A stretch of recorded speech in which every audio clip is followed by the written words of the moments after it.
31 News. Got it? Most of it. Holy. Hold on, that's not going to come down here, is it? No, that is. Is it? Now I'm slowing down. I don't know about you, but when I saw this video, I kind of had a sinking feeling in my stomach because these people are on the highway. What would you do if you saw that coming towards you? The avalanche danger still remains high up in the high country. More snow expected. Greg's saying maybe a foot up in the mountains this week. So how should you prepare? I mean, obviously there's a couple of situations. You could be backcountry skiing, of course, but even if you're driving down the highway.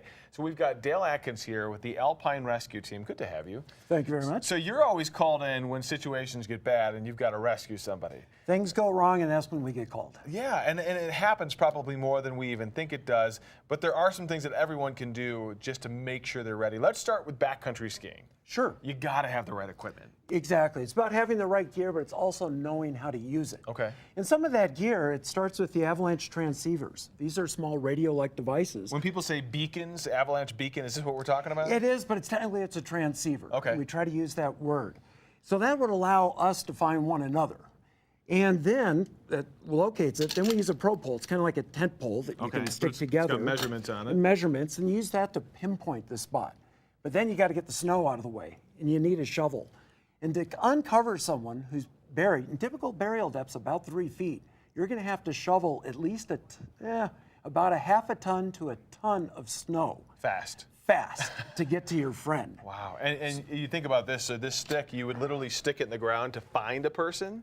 Yeah, well, we locate with this, but we pinpoint with this, we uncover with this. Okay. And when these tools don't work or someone doesn't have them, when we get called as the rescue team or ski patrols, we'll bring avalanche rescue dogs. We'll also bring this handheld radar detector called RECO. Okay.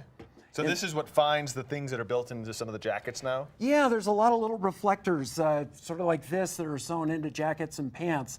And they make you searchable to the ski patrols and mountain rescue teams. The transceivers make you searchable to one another. Got it. And it's the combination of all the tools that give the best chance for an outcome. So you saw the video, of course, of the people driving down the road. I mean, how do you prepare yourself for a situation where you're in your car and an avalanche hits the highway?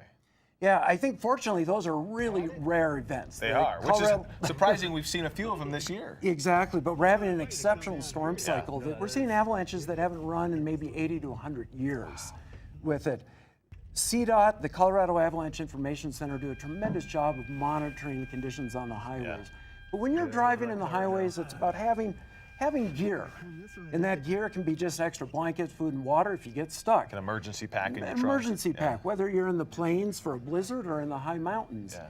It's also important when you're being aware of what's above you. If you've got steep terrain up above you and it's snow covered, there's potential for avalanches.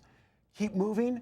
Keep your windows rolled up. A window that's rolled up is much stronger than a window that's partly down. Interesting. And stay inside your car, right? Stay inside your car. What a lot of people do is an avalanche comes down, they drive up to it, they wait for a few minutes, then they get out. And once you're out, you've lost all that protection offered by your car. So stay in your car, call for help, and we'll come get you. Great advice. Are you worried about this season as it continues?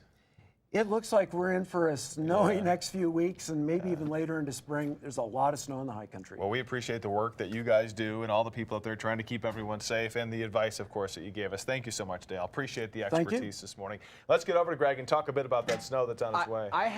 We'll do this and we'll put it on like Instagram.